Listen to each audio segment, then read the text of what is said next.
श्री ओम नमः सिद्धेभ्य ईश सुरासुरमण सिंह वंदिदं दोदगादिकं मलम प्रणमामि बद्धमानं तीर्थं धम्मस्कतारं शेषे पुण्यतीर्थहरि ससौ सिद्धे विशुद्ध स्वभावे समणीयणानदंस चरित तव वीर्यायारि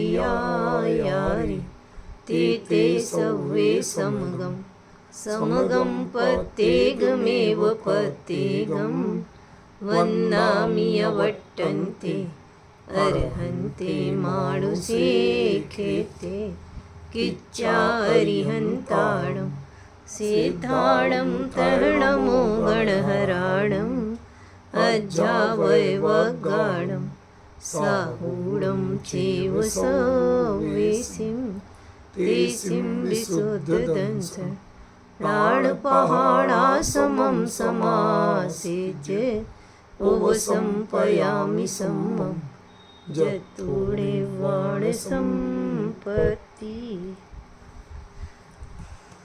प्रवचन सार परमागम गे तत्व प्रज्ञापन महाधिकार गाथा 100 पृष्ठ 198। प्रभवो भंग विहीणो भंगो वणथि संभव विहीणो उपादो वियभंगो नविनादो वेणयाथेण।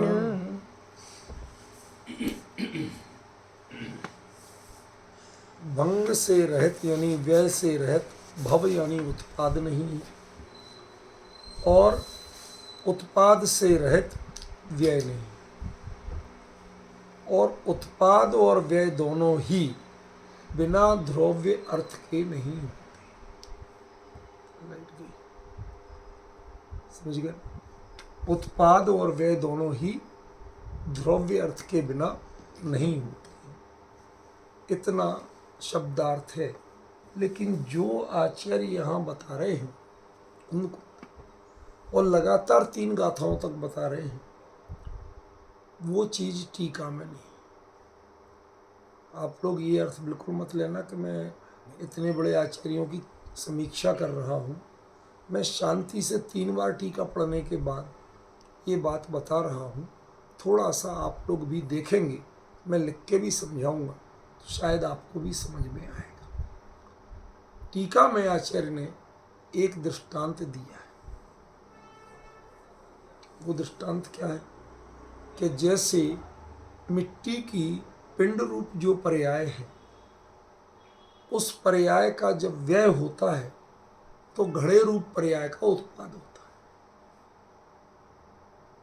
ठीक है ना? तो पिंड रूप पर्याय का व्यय, घड़े रूप पर्याय का उत्पाद, और द्रव्य कहाँ घटित किया कि द्रव्य मिट्टी में घटित किया। उत्पाद और व्यय दोनों को छोड़ दिया। मैं पढ़ नहीं रहा हूं, आप लोग शांति से पढ़ लें। 2 बार 3 बार पढ़ना, यही बात है या नहीं है, शांति से निर्णय कर। यही है सब जगह। नहीं, इसमें भी टीका में अमृतचंद्र आचार्य देव ने बिल्कुल यही दिया। अब मेरा ये एक आप लोगों से जिज्ञासा का भाव है कि क्या कुंद आचार्य देव ऐसा कह रहे हैं? वो आगे की गाथा में पर्याय नाम लेके कहते हैं कि उसमें उत्पाद व्यय द्रव्य तीनों है। उपाद ठिधि भंगा, आपको दिखाओ, निकालो। यहीं से शुरू हो रही है। उपाद ठिधि भंगा विज्जन्ते पज्जयेषु। पर्यायों में, हर पर्याय में उत्पाद व्यय द्रव्य तीनों पाए जाते हैं। साफ लिखा है? लिखा है नहीं लिखा है? तो आप एक पर्याय में व्यय, दूसरे पर्याय में उत्पाद, और तीसरी वस्तु में द्रव्य। ऐसा नहीं है।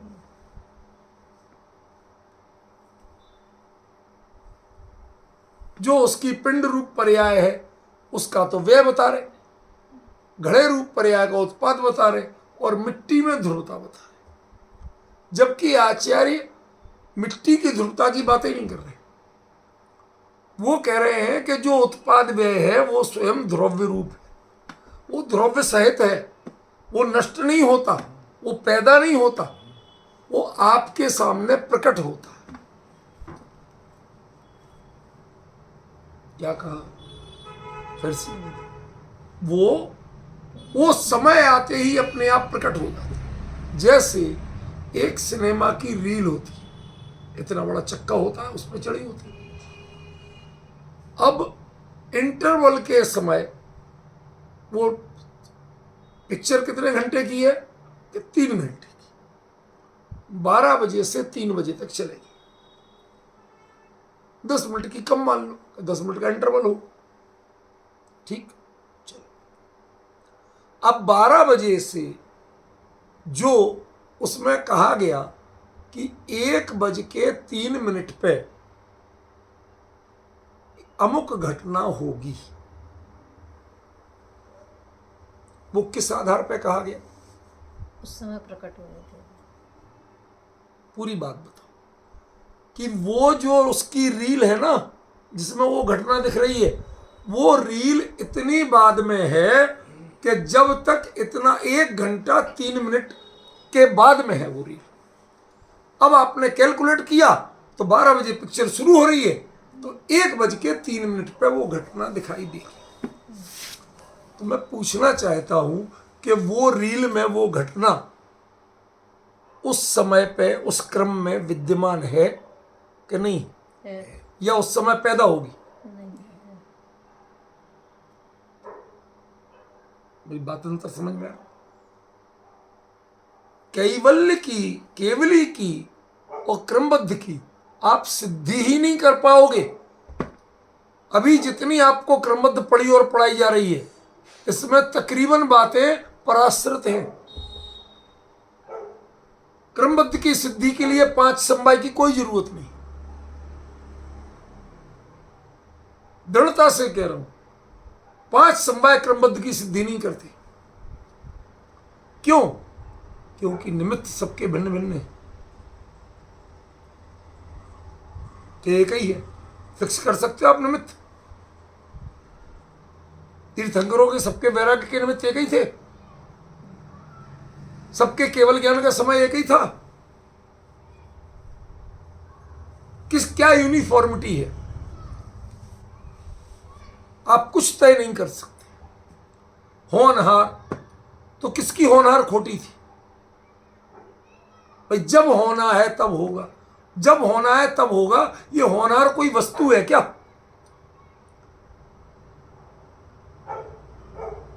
मतलब जितनी बातें कही जाती हैं पंचकरण समवाय और इस, इनमें तकरीबन बातें पांडित्य और तर्क के लिए बहुत अच्छी, मैं उनका निषेध नहीं कर रहा हूं। किसके लिए? पंडिताई, तर्क की भाषा, न्याय शास्त्र बहुत अच्छी, नो डाउट। लेकिन वस्तु स्वरूप उसके बारे में एक बात आती है, स्वभावो अतर्क गोचर। जो स्वभाव होता है वो तर्क से नहीं समझाया जा सकता। स्वभाव को वस्तु का साक्षात्कार करके समझा जा सकता है, तर्क से नहीं समझा जा सकता। अग्नि गर्म होती है, बताओ काय से गर्म होती है? पतीली तो अग्नि से गर्म हो जाती है, अग्नि काय से गर्म होती है?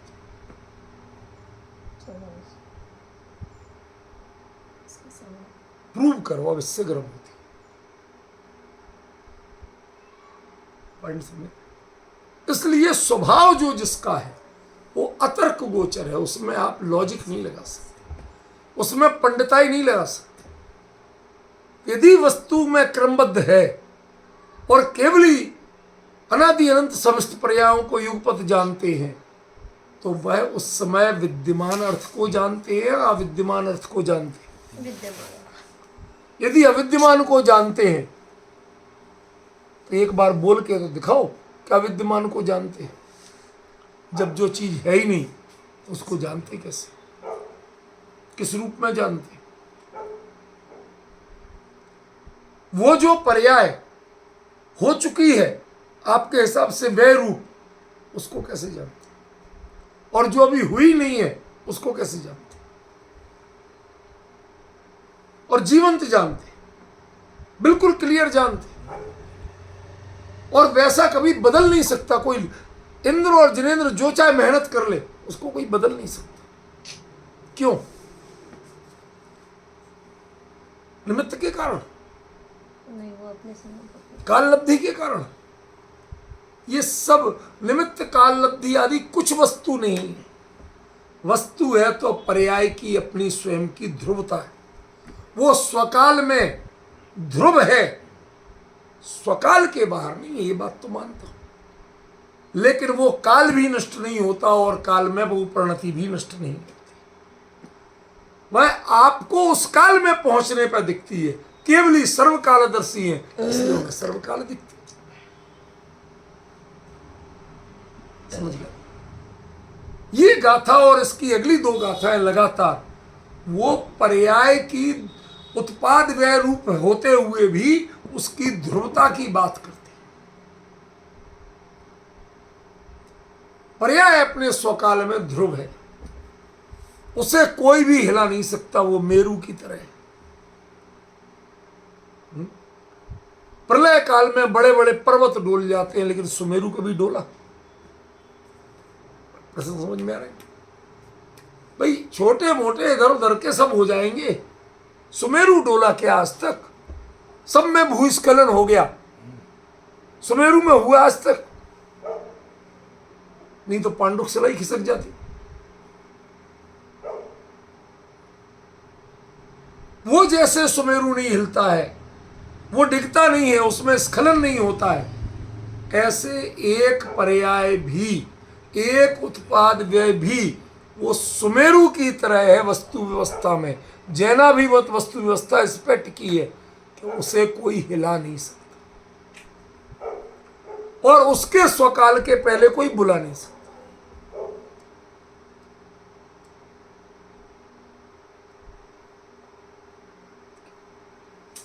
अच्छा एक बात बताओ, छोटी सी बात पूछता हूं, शांत मन से बताना, बिल्कुल डिस्टर्ब मत हो। क्या पूछता हूं? विजय जी कहां देख रहे हो? इधर सुनो जरा ध्यान से। एक आम, उसकी गुठली मैंने ली, आपके सामने एक गमले में लगाई, थोड़ा सा पानी डाला और कपड़ा ढक दिया।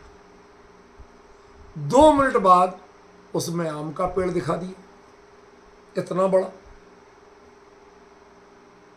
अब एक आम का पत्ता बनने, निकलने और बड़ा होने में कम से कम 8 से 10 दिन लगते। उसमें 60-70 पत्ते थे, वो इतने बड़े बड़े थे। समझ गए? दिख रहा है आपको? कितने में? 2 मिनट।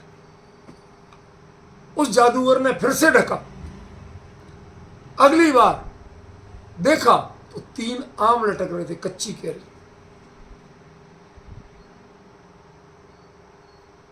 कच्ची नहीं खाओगे, पक्की खाओगे? फिर से ढका, फिर से कुछ अगड़म बगड़म बोला, अब हटाया तो तीनों आम पके हुए लटक रहे थे। कितने में? 6 मिनट। 5-6 मिनट में, जिसके लिए पूरे 4 महीने लगते, और पत्ते सहित पेड़ बनने में भी कई महीने लगते। वो कितना? 6 मिनट में। मैं एक बात पूछता हूं, ऐसे आम आंखों के धोखे से देखे तो कई बार होंगे, किसी 30 मार खाने खाए हो तो बताओ। मेरा प्रश्न समझ में आ रहा है क्या?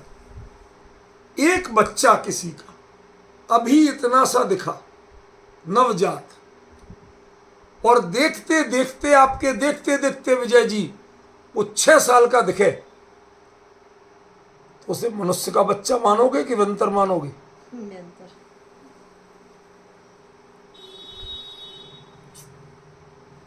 बताओ ना, क्या मानोगे?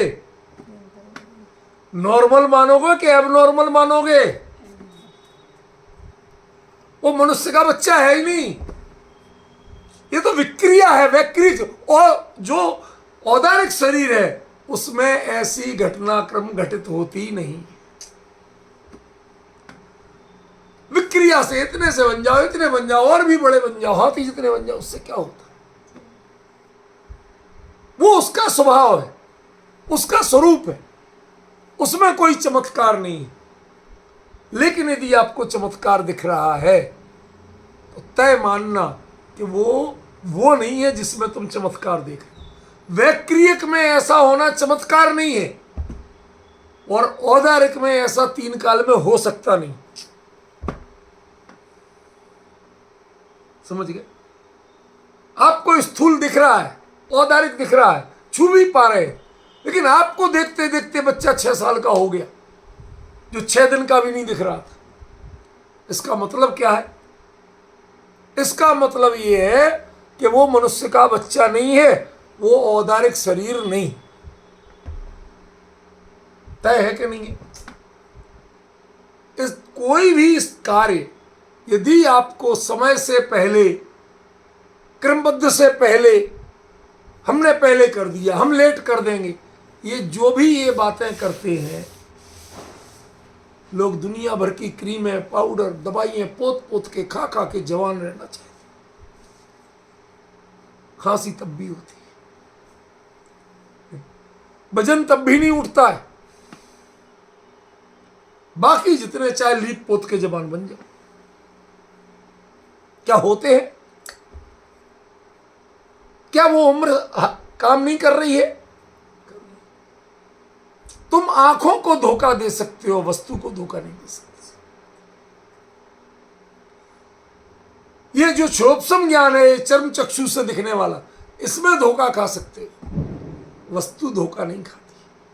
वो अपने क्रमबद्ध के अनुसार जब जो होना है वैसा ही परिणमन होगा। क्यों?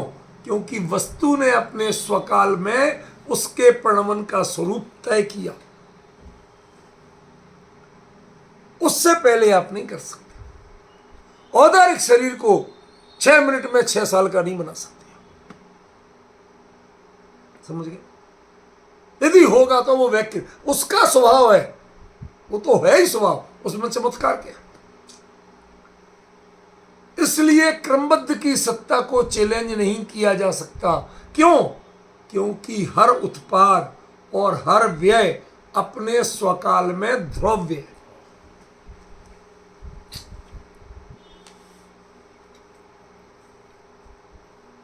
और हमने क्या कहा कि पिंड पर्याय का व्यय, कुंभ पर्याय का उत्पाद और मिट्टी का ध्रुव्य, तीन चीजों में घटित कर रहे हैं। कुंभ पर्याय का जो व्यय है, उस व्यय ने उत्पाद नहीं किया, वह उत्पाद अपने समय में इसी रूप था तय, और वह उतने समय तक के लिए ही था, अगले समय में वो था ही नहीं। अभी और बात कहूं तो अभी इसकी गाथा का अर्थ करूंगा और चौंकेंगे आप। कोई भी व्यय उत्पाद के बिना नहीं होता, और कोई भी उत्पाद व्यय के बिना नहीं होता।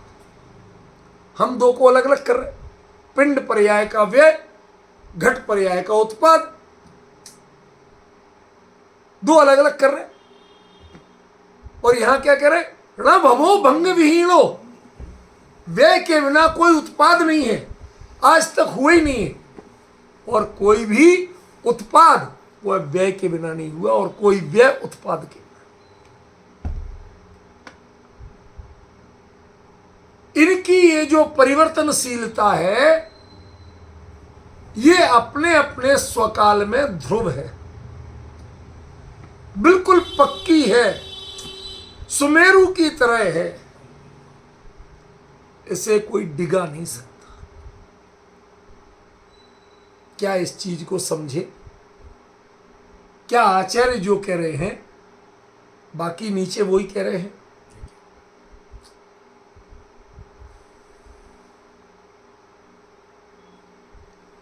जब अगली गाथा की शुरुआत यहां से कर रहे हैं, इसी गाथा के बेस में कि उत्पाद ठिधि भंगा, ठिधि भी है, अकेला उत्पाद और भंग नहीं है, उत्पाद ठिधि भंगा पज्जयेषु दब्बेषु नहीं कहा। पर्याय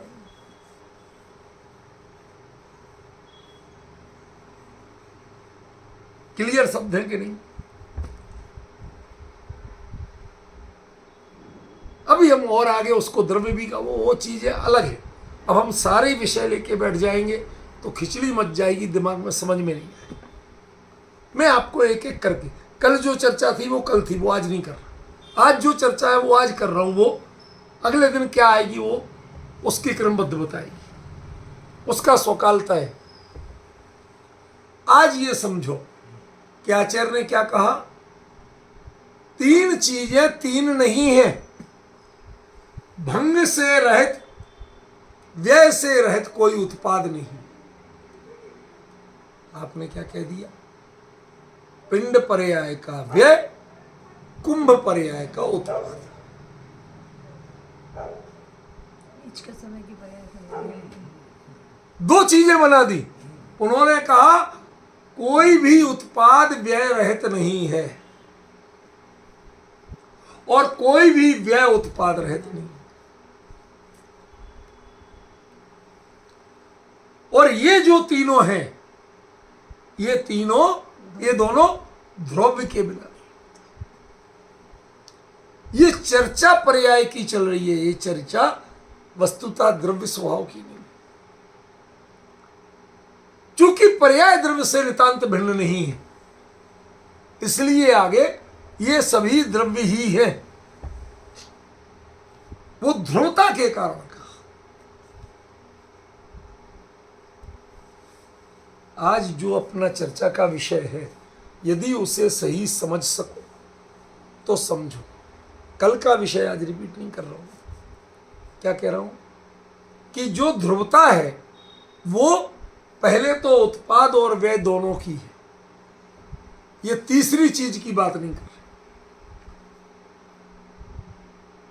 जो द्रव्य स्वभाव की ध्रुवता है, गुणों की ध्रुवता है, वो अलग चर्चा है, यहां उसकी चर्चा ही नहीं कर रहे।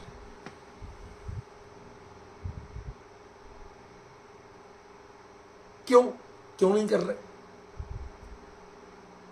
प्रश्न तो करना चाहिए आप लोगों को। प्रश्न करने में क्यों घबराते? प्रश्न करो। अरे भाई, हमारे आपकी चर्चा करने में जिसकी गलती होगी निकल जाएगी। गलती और कांटा जितनी जल्दी निकल जाए उतना बढ़िया। इसमें खतरा क्या है? टेंशन क्यों कर रहे हो? बेधड़क बोलो कि यहां पर चूंकि हमने तो द्रव्य द्रव्य को माना है, गुणों को माना है, पर्याय को तो द्रव्य माने नहीं।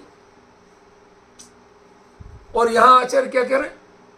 असली द्रव्य तो पर्याय में ही सिद्ध करना है। गुणों और द्रव्य में तो द्रव्य है ही, उसमें सिद्ध करने की जरूरत क्या? भाई, जो चीज सारी दुनिया जानती है उसे हम बताएं तो हमें बताने का फायदा क्या है? क्या बताने आए, क्या पढ़ाने आए हम? पढ़ाओ तो वो कि जो हमने नहीं पढ़ा, समझाओ वो जो आज तक हमने नहीं समझा।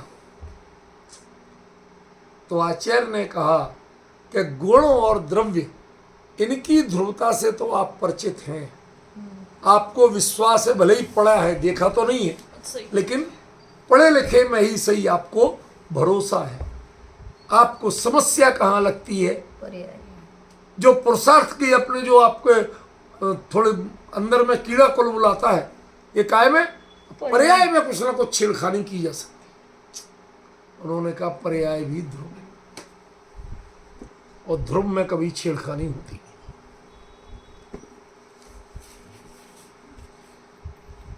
उत्पाद ठिदिभंगा पज्जयेषु, अगली गाथा की शुरुआत है। ये तीनों पर्याय में सिद्ध कर रहे हैं। ये तो खाली यहां पर क्या कह रहे हैं ये बताने की अगली गाथा पढ़ रहा हूं, अगली गाथा का अर्थ नहीं कर रहा हूं। पर्याय में और एक ही पर्याय में, एक ही नहीं, हर पर्याय में। हाँ हर पर्याय में इंडिविजुअल, मतलब तीन पर्याय में नहीं, हाँ, एक पर्याय। ये प्रत्येक पर्याय में उसका अपना अपना उत्पाद, अपना अपना व्यय और उसी समय स्व समय में अपना द्रव्य है। वो द्रव्य ज्ञान नाम के गुण में घटित नहीं होगा, वो द्रव्य जीव नाम के द्रव्य में घटित नहीं होगा। वो उसी पर अर्थ की बात है, और अर्थ जितने हैं ये ज्यादातर क्या है? पर्याय है। पर्याय बिना का द्रव्य ध्रुव ज्ञायक, इसका अनुभव ध्रुव ज्ञायक करता है कि अनुभव की पर्याय करती है? इसका ज्ञापन कौन करता है? इसका प्रज्ञापन कौन करता है? इसका व्याख्यान कौन करता है? इसका प्रकटीकरण कौन करता है? इसकी चर्चा कौन करता है? पर्याय। जो जीव तत्व है ना, जिसे आप पर्याय बिना का कहते हो, वो पर्याय बिना का अनुभव करने वाली पर्याय है। तत्व है वो। क्यों? तस्य भावस तत्वम, वो उसका भाव है, वो उसका प्रज्ञापन कर रहा है, दूसरे का नहीं कर रहा। ये आपकी कमी है कि उसमें दूसरा दिख रहा है।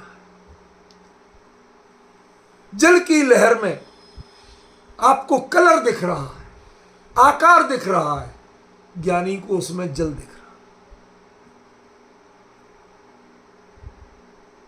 ये विजन का अंतर बता रहे।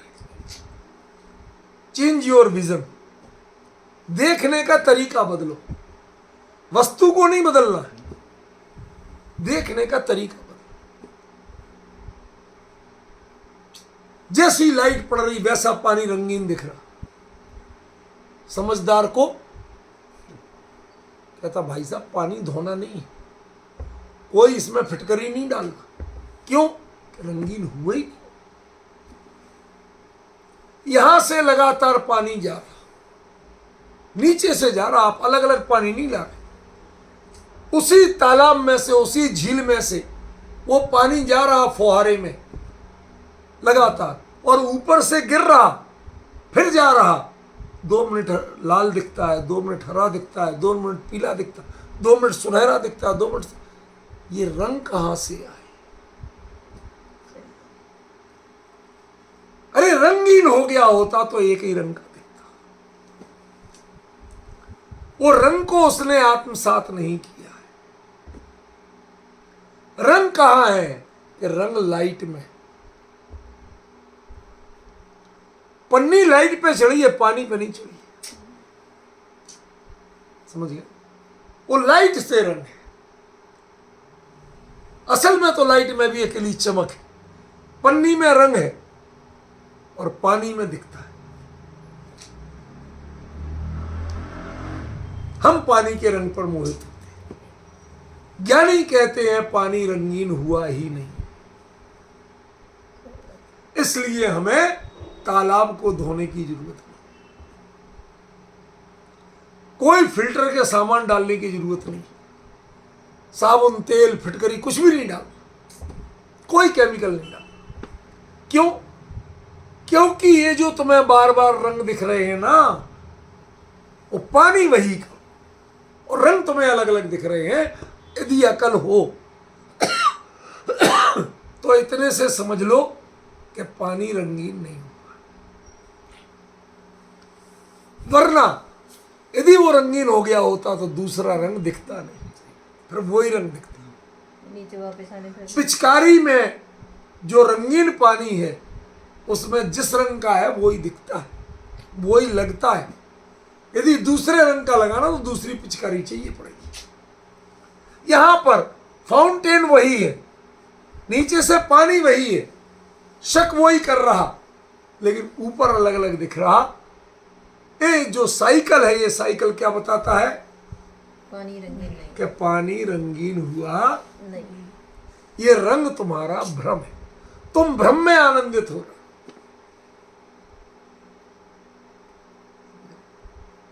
रोडमन जी ने क्या लिखा?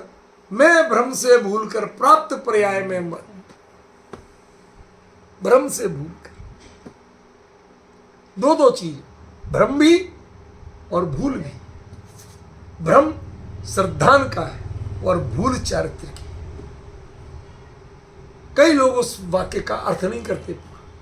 भ्रम श्रद्धान का है और भूल चारित्र की। ज्ञान में गड़बड़ी नहीं होती, समझ में। ज्ञान को तो ये दो लोग गड़बड़ी दिखाते हैं, सही बात। समझ गए। वो रंगीन फुवारा दिखा रहे हैं, वो ये नहीं दिखाते कि ये इसमें कलर काय का है और पानी का रंग क्या है। सोचने का मौका, अरे देखो रंगीन पानी, देखो रंगीन पानी। इसी प्रकार पर्याय की चकाचौंध दिखाते हैं, पुण्य पाप की चकाचौंध दिखाते हैं। कोई भी उसमें श्रद्धान ज्ञान आचरण की प्रणति को दिखाता नहीं। समझे। यदि उसमें श्रद्धान ज्ञान आचरण की प्रणति आपको दिखने लग जाए तो ध्रुव समझ में आना लग जाए। क्या बदला? कुछ भी तो नहीं बदला।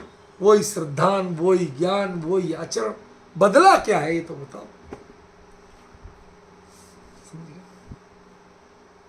एक भी भव भंग के बिना नहीं, एक भी भंग भव के बिना नहीं। और जो दोनों है, उपाद और भंग दोनों ही ये ध्रुव के बिना।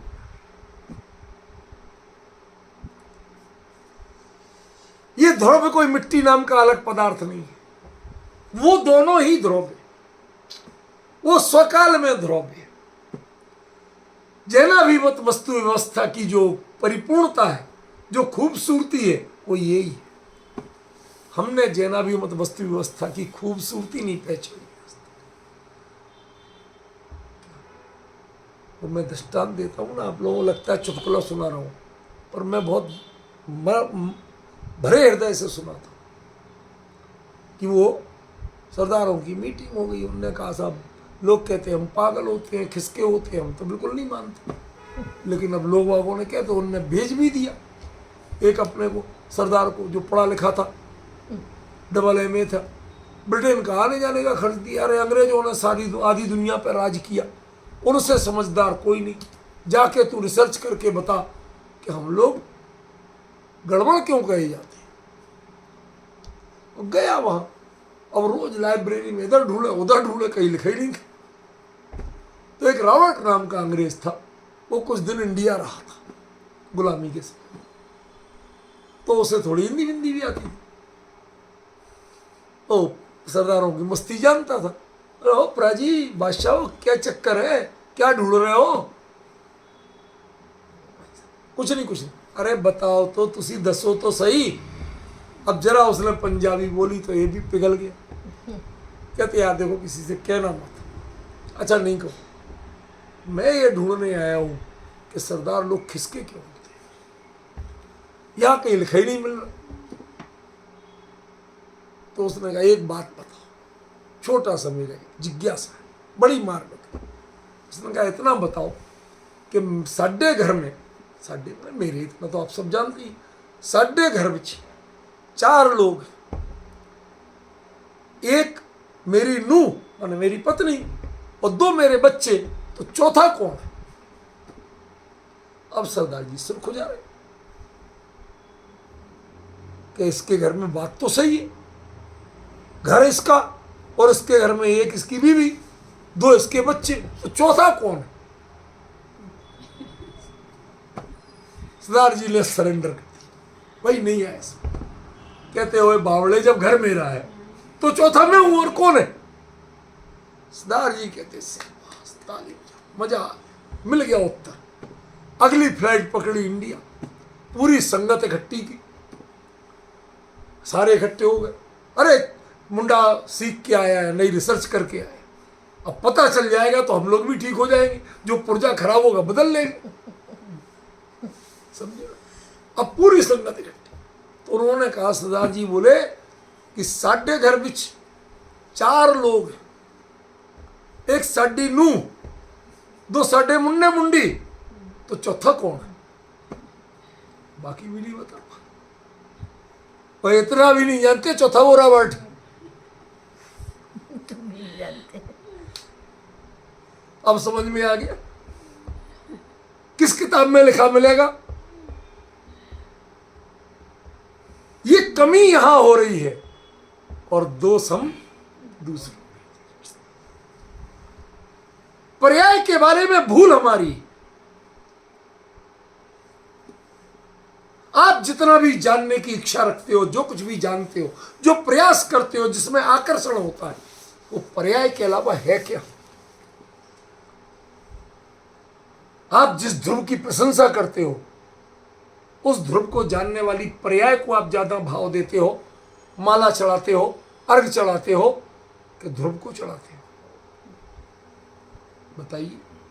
अरहंत, सिद्ध, आचार्य, उपाध्याय, साधु, ये पांचों क्या है? पर्याय। आपने जिनको पूजा आज तक, वो है कौन? जिनको दुत्कारा, बुरा कहा, वो भी पर्याय है, और जिनको पूजा। इसलिए जब सारा चकाचौंध, सारी जिज्ञासा, सारा प्रपंच ही पर्याय में फैला हुआ है, तो उन्होंने कहा ये तुम और चीज के बारे में तो धोखा नहीं खाओगे, पर्याय के बारे में बहुत धोखा खाते। पर्याय का स्वरूप जानो, पर्याय को ज्ञेय बना लो। कब तक नहीं बनेगी ज्ञेय? कब तक आपको जादू मंत्र बना रहेगा? जब तक पर्याय को स्व समय में द्रव्य नहीं मानोगे, तब तक जादू फूंक मारा, 6 दिन का बच्चा 6 साल का। अरे भले आदमी वो भूत है, वो मनुष्य का बच्चा नहीं है, तो दिख रहा है। वह क्रिया शरीर में ऐसे ही होता है। मनुष्य का बच्चा कभी भी फूंक मारते ही 6 दिन में 6 साल का नहीं हो सकता। आज के माता पिता झूठा अभिमान करते, देखो तेरे को पाल पोस के 19-20 साल का गबरू जवान किया और तू आज मेरी नहीं सुनता। मैंने पूछ ली, मैंने कहा 20 साल का गबरू जवान कितने साल में किया?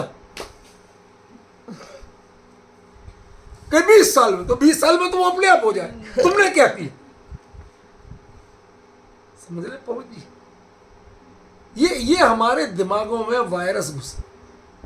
हम पर्याय के कर्ता बनना चाहते हैं। पर्याय स्व समय की सती है, ध्रुव है, कोई नहीं हिला सकता उसे। इंद्र और जिनेंद्र नहीं हिला सकते, बदल नहीं सकते। ये है कॉन्सेप्ट, चाहे क्रमबद्ध कह लो, चाहे केवल ज्ञान की प्रामाणिकता। परम प्रमाणिक कौन है? सर्वदेश प्रत्यक्ष कौन है? कि केवल ज्ञान। और केवल ज्ञान की प्रामाणिकता क्या? ये है कि जो अविद्यमान है उसको जानता है।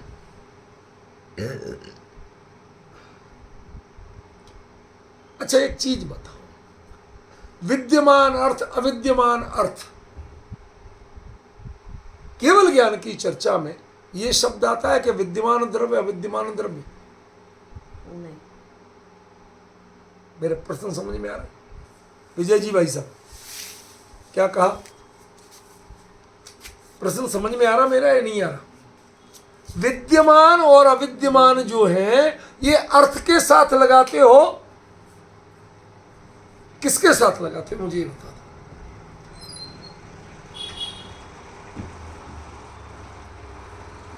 उससे आवाज ज्यादा हो।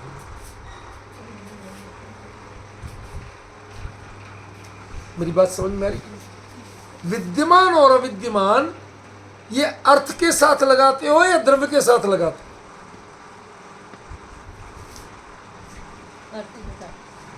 जब भी आप कहते हो केवल के ज्ञान में विद्यमान अर्थ के विद्यमान द्रव्य, विद्यमान अर्थ माने पर्याय।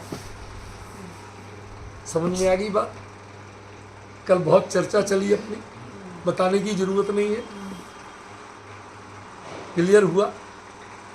अब आपको जो चीजें रिकॉल हो रही हैं, आप उनको रिकॉल कर पा रहे हो, तो आपको सारा तारतम्य लगता है। केवली का ज्ञान परम प्रमाणिक इसलिए नहीं है कि वो उत्पाद और व्यय को, नई चीज पैदा हो रही, पुरानी चीज नष्ट हो रही। कहते नहीं, वो पर्याय उस समय में ऐसी ही थी। वो उत्पाद भी उसके पिछले समय में नहीं था, इसलिए वो उत्पाद। उत्पाद भंग से रहित नहीं। कई लोग कहते हैं कि साहब एक समय में उत्पाद, दूसरे समय में व्यय। बुरा मत मानना, अभी पूछो, आधे से ज्यादा मुमुक्षु विद्वान यही बात कहेंगे। हाँ, पूर्व पर्याय का व्यय तो पर्याय एक समय की है, पर्याय एक समय की है, पर्याय का उत्पाद तो पर्याय दूसरे समय है। तीनों काम होते हैं। तो यही तो मैं बता रहा हूं कि जब उस उत्पाद और व्यय को आप ध्रुव नहीं मानोगे और उत्पाद भंग रहित नहीं है और भंग उत्पाद रहित नहीं है, ये नहीं मानोगे तो तीन समय में सिद्ध करना पड़ेंगे। तीन चार एक समय में सिद्ध नहीं कर पाओगे। भाई साहब माथा घूम के रह जाए, ये ऐसा विषय है पूरी जिनवाणी में कहीं नहीं मिलता। और बातें फिर भी मिल जाएंगी, प्रवचन सार का जो प्रतिपाद्य है कहीं नहीं। हमने उसको उस ढंग से पढ़ा ही नहीं। आज सारे विद्वानों की आदत है, गाथा पढ़ेंगे प्रवचन सार की और उसमें से समय सार में ऐसा फरमाया, फला नियम सार के प्रवचन में गुरुदेव ने ऐसा फरमाया। अरे भाई तुम क्या कह रहे हो ये तो बताओ, पहले कहना क्या चाहते हो।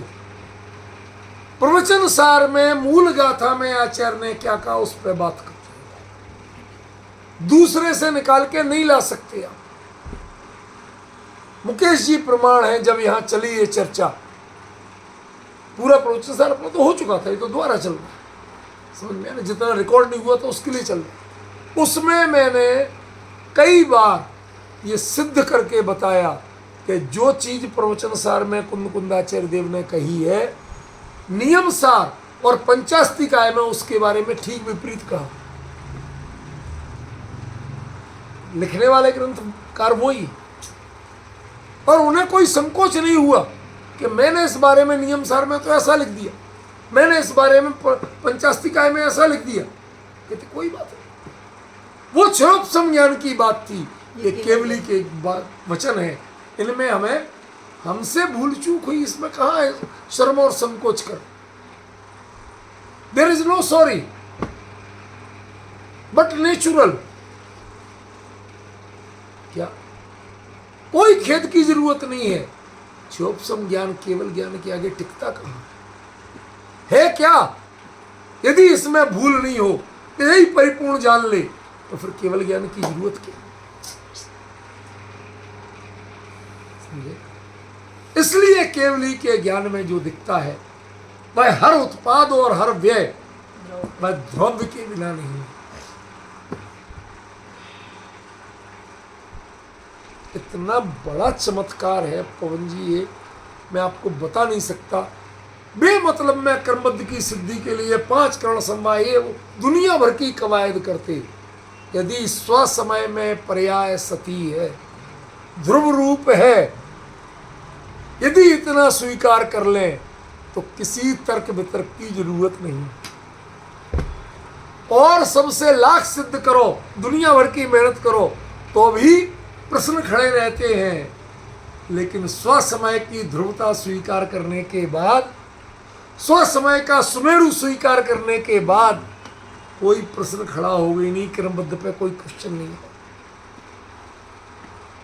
पुरुषार्थ का क्या होगा। तो भले आदमी, तुम्हारे लिए जो खुजली छूटती है ना, इस खुजाने को पुरुषार्थ कहते हो।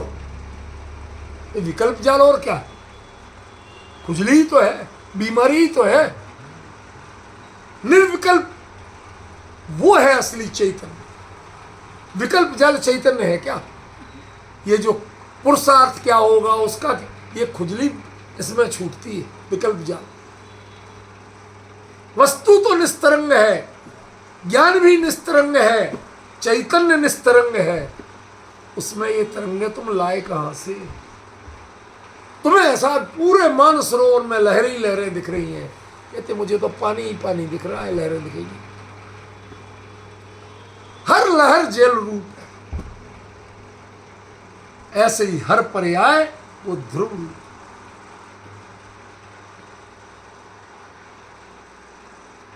ना गजब का विवेचन किया है। एक बार कोई को समझ में आ जाए और स्वीकार कर ले, 3 काल में उसे कोई बरगला नहीं सकता। कोई भी आके कहे कि मैं तुम्हें ये दिखा दूंगा, तो वो क्या कहेगा? अमूढ़ दृष्टि का धनी हूं मैं। कौन सी रानी की कहानी आती? रेवती रानी की आती ना। 25वां तीर्थंकर दिखाऊंगा, पूरा समोसण लगा दिखाऊंगा। कहते किसी और को बनाना उल्लू, यहाँ उल्लू बनने वाले नहीं है। एक काल में तीर्थंकर 24 होते हैं और 24 हो चुके, अब कोई तीर्थंकर होने वाला नहीं। अभी बहुत काल बाकी है पंचम का, और उसके बाद छठे का, और उसके बाद फिर जो शुरू होगा क्रम, उसमें जब चौथा काल आएगा तब तीर्थंकर होंगे। और वो होंगे तो पहले होंगे, 25 में नहीं होंगे। मैं तुम्हें दिखा रहा हूं, देखते क्यों नहीं? कि जो धोखा खाती हैं उनसे देखना नहीं, और जो धोखा नहीं खाता है मेरा विवेक, उसे देखना नहीं। इनसे देखना नहीं और उसे देखना। यदि ये मर्म समझ में आ जाए तो भाई साहब कहीं दिमाग, और सारी दुनिया कहती रहे ऐसा और वैसा, कहते हमें फर्क ही नहीं पड़ता। ये चर्चा, ये गेय का स्वरूप कुंद कुंद के सारे भ्रम निकाल के, उस जिज्ञासा निकाल के रख दी। भाई साहब महाराज कोई एक मंत्र बताओ कि इसी भाव से मोक्ष हो जाए, अगला भाव नहीं कर। साधना जितनी चाहे कठिन बता दो, कहते साधना कभी कठिन होती है, और जिसमें कठिनाई हो उसका नाम साधना नहीं। लोग कहते बेचारे महाराज जी कितनी कठिन तपस्या करते हैं। अरे वो उनका जीवन है, कोई कठिनाई नहीं। वो उनकी सहजता है, कोई कठिनाई। समझिए, तुम उन्हें बेचारे कह के उनके अपमान कर रहे हो, तिरस्कार कर रहे हो। वो बेचारे नहीं है, वो प्रति समय उनके पास चारा है नहीं, काम करने को, साधना करने को है। वो तुम्हारे हाथ पांव हिलाए बिना बैठे हैं, इसलिए तुम्हें बेचारे लग रहे हैं। पर जो काम हाथ पांव से नहीं होता, वो काम वह प्रतिक्षण कर रहे। क्या करें जिन्हें हाथ पांव के काम समझ में आते, उठा पटक समझ में आती है, उन्हें स्वरूप की साधना समझ में।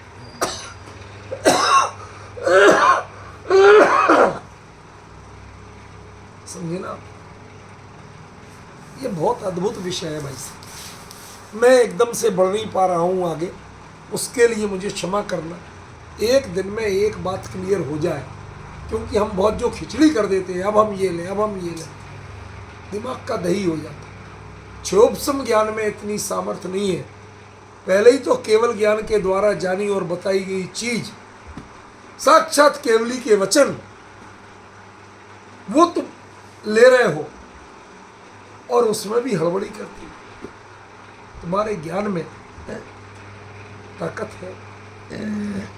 वो अन्यमतियों में कहते हैं कि भगीरथ ने तपस्या की तो गंगा स्वर्ग से उतर आई, लेकिन उन्होंने पहले कहा कि भाई साहब कौन सह पाएगा, कौन झेल पाएगा?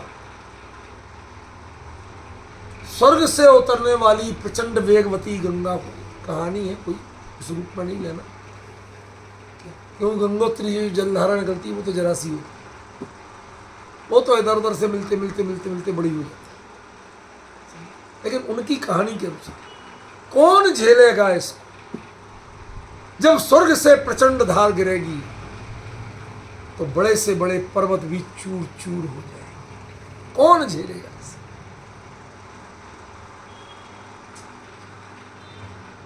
झेलने वाला पूरा चाहिए, परिपूर्ण व्यक्तित्व चाहिए, जो विचलित नहीं, सुमेरु की तरह अचल हो। जो तुमने कहा हमारे शंकर जी झेलेंगे, तो गंगा तो चाहिए थी भगीरथ को, शंकर जी को थोड़ी चाहिए थी।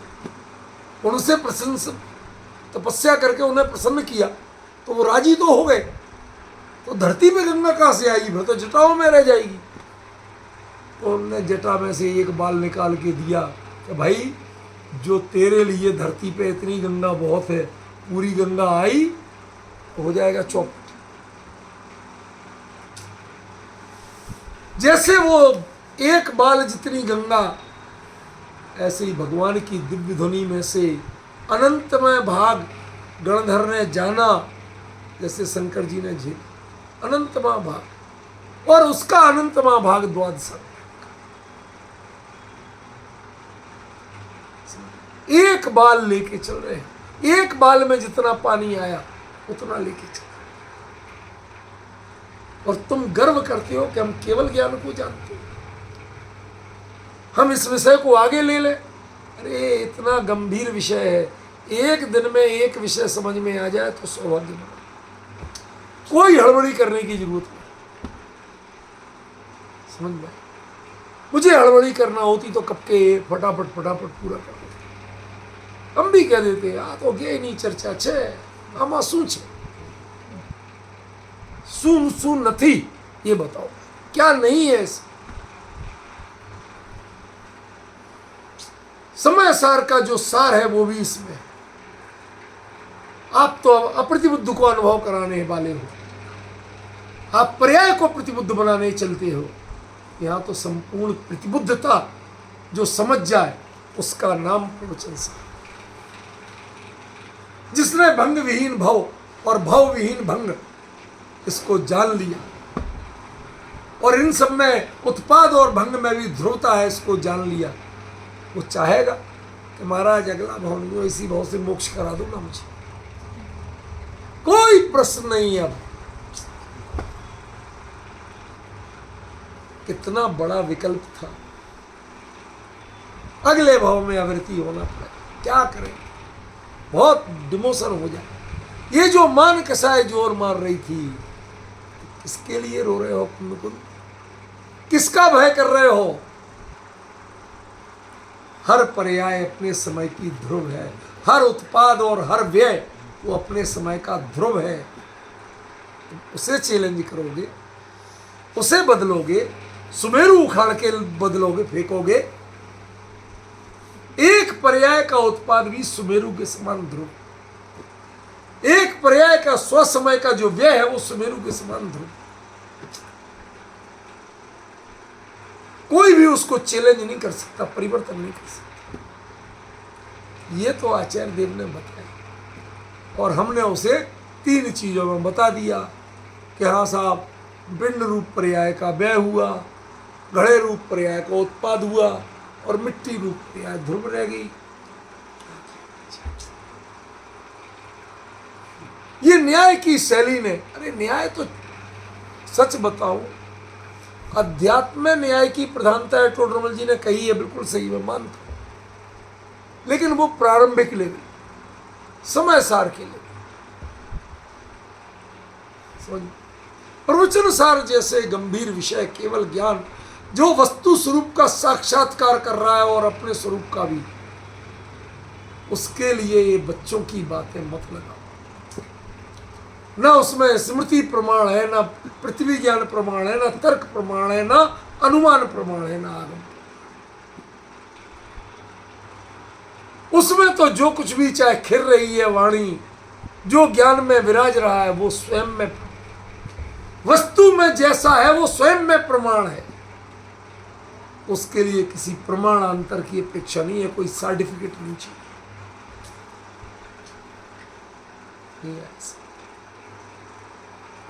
सुनो,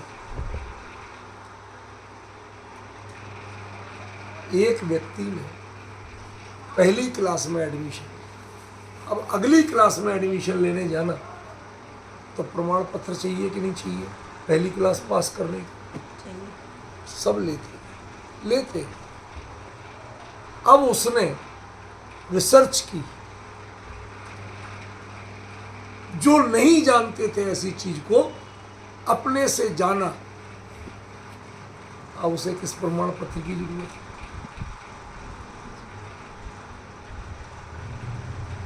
उसके बाद यदि वो रिसर्च सही है तो प्रमाण पत्र की इज्जत बढ़ती है, प्रमाण पत्र से रिसर्च की इज्जत बढ़ती है।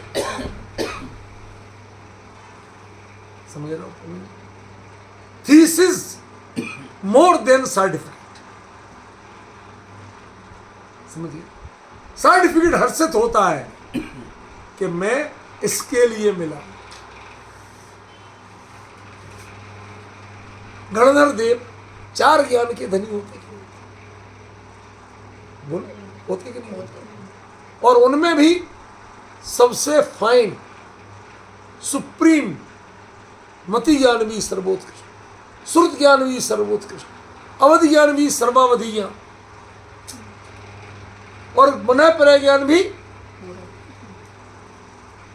सर्वोत्कृष्ट, और सारे मिलके पूरी कवायद करके क्या एक केवल ज्ञान की पर्याय के आगे खड़े होने लायक हो पाते हैं? यदि हो तो केवल ज्ञान जितना जानता है उसका अनंतमा भाग तो दिव्य ध्वनि में आता है, और जितना दिव्य ध्वनि में आता है उसका अनंतमा भाग तुम ग्रहण कर पाते हो, और जितना ग्रहण कर पाते हो उसका अनंतमा भाग तुम द्वादशांग के रूप में बता पाते हो लोगों को, पूरा तुम बता भी नहीं सकते। अब बताइए क्षयोपम ज्ञान की औकात की। 4 ज्ञान, 4 सबसे बेस्ट ज्ञान मिलके भी क्या कर लेते हैं? कौन सा तीर कर चला लेते? समझ, हम अपनी ओर से अपने घर की सबसे कीमती से कीमती चीजें ले जाए तो महारानी के कोहिनूर से कंपटीशन कर पाओगे?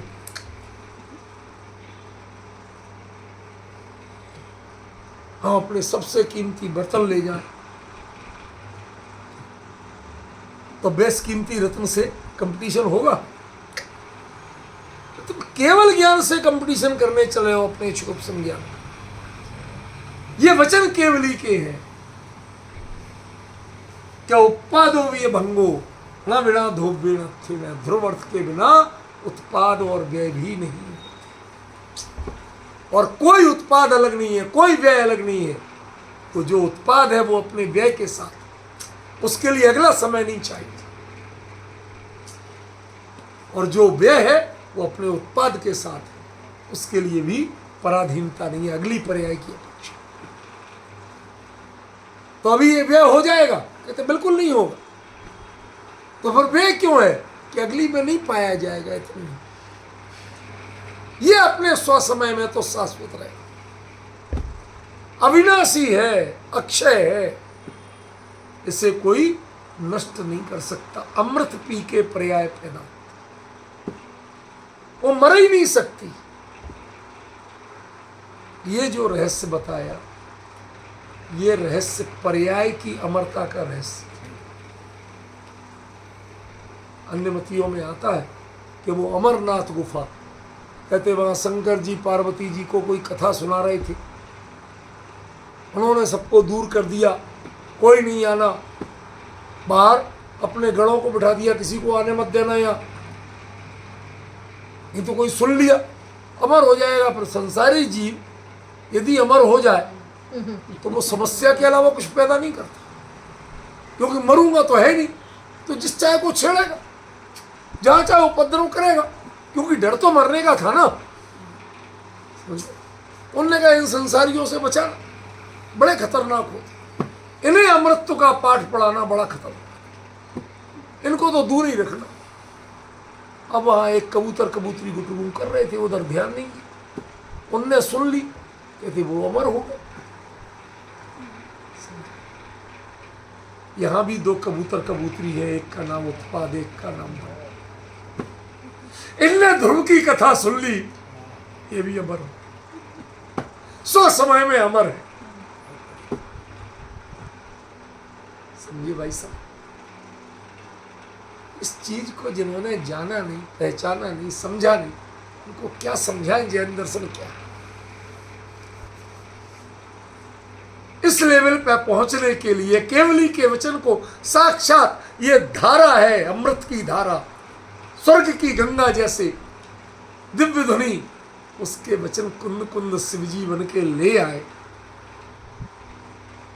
और आपके लिए प्रवचन सार में समाहित कर दिए। अब उनको उनके लेवल से नहीं समझ के आप क्षुद्र क्षयोपम ज्ञान और न्याय शास्त्र से समझोगे, हो गया आपका कल्याण। आप कभी नहीं समझ सकते, समझे भाई साहब, कभी नहीं समझ सकते। ये प्रवचन सार न्याय शास्त्र का विषय नहीं। इसमें न्याय लागू नहीं पड़ता।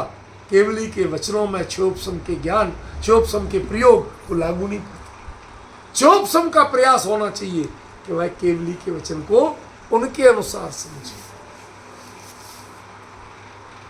समझिए, आप ऊट पटांग प्रयोग मत करें। ये रहस्य है जो बताया। अभी ये गाथा चलेगी, इसके 2 पक्ष और बाकी हैं जो आगे के दिनों में चलेंगे। आज यहीं